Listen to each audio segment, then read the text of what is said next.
Hey guys, I want to make a video on putting this 14.5 horsepower back together. This one's overhead valve. Last time you all seen this one was when it threw a rod.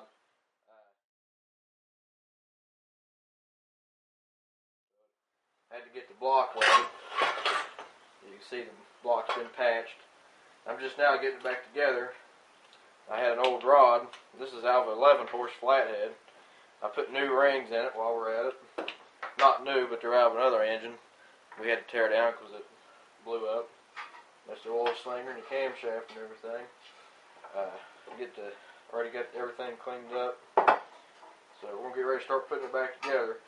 I'm not going to go step by step on this one like I did on the last engine rebuild. I'm going to go and put the crankshaft back in and drop the piston in. Main thing I'm going to concentrate on this video is how to set up the valves and the push rods and everything associated with overhead valve engines.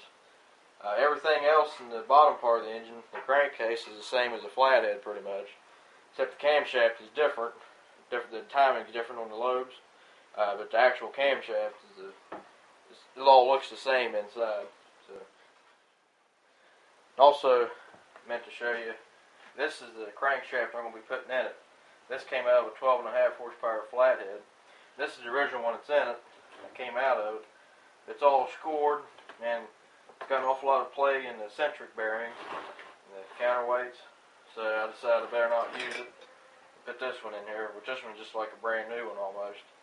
So we'll be putting that in there. Alright guys, I got the crankshaft in it. Got the piston, got the rod torqued.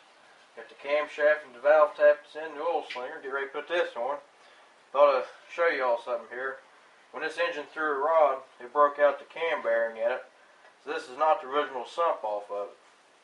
This is off 11 horsepower. If you notice, this has 3 holes in the bottom. This just has 2. It's got 4 or 3 in the top. This one just has 2. But other than that, it's the same thing. So I'm going to put it on there. And just be sure your gasket goes on good. Okay, now I'm going to get ready to put the valves in. You can see here. Put a little bit of STP on the valve stem. Listen to the rain here.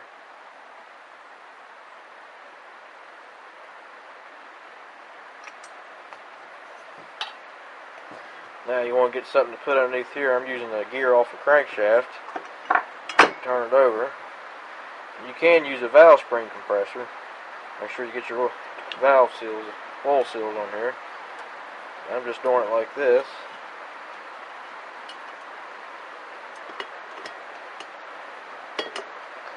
Play with it a little bit.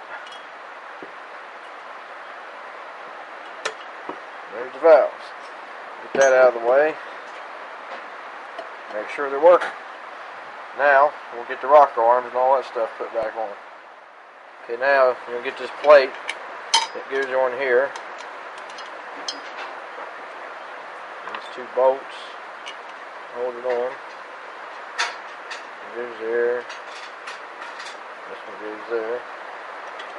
I like to use a deep well socket on it. It seems to work pretty good. You don't want to get these extremely tight. You want to get them fairly snug too, because you don't want them working loose.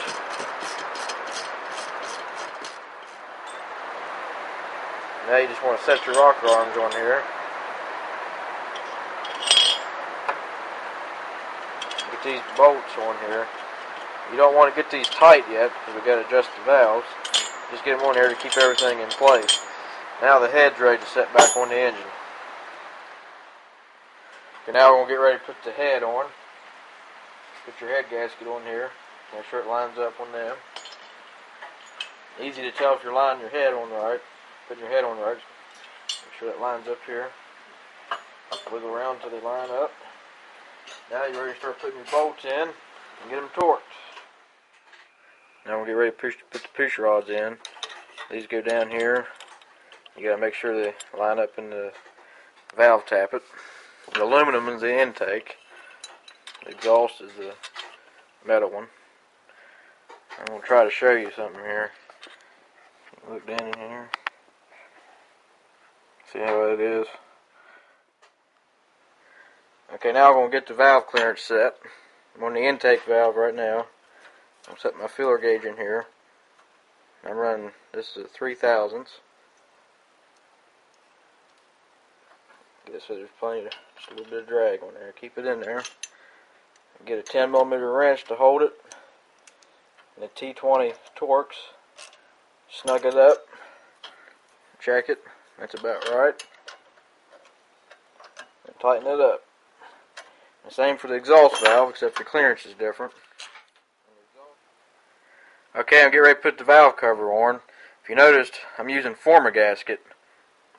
It's good stuff. I didn't have any gaskets, so I decided to do that.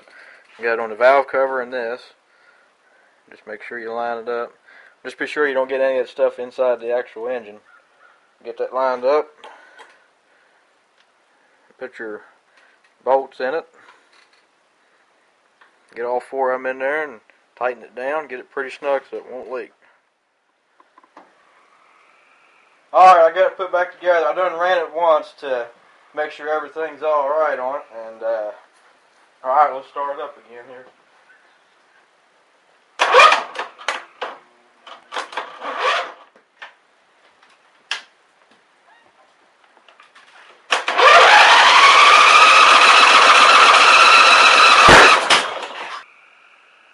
Well, guys, I screwed up.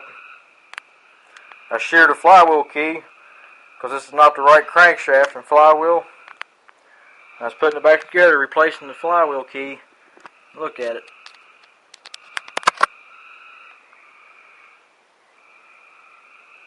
I've never done that before. And there's the nut. You can see there's no threads at all in it. Rounded off. So, in other words, that overhead valve is going to go in the engine pile for parts. I'll see you all later. Thanks for watching.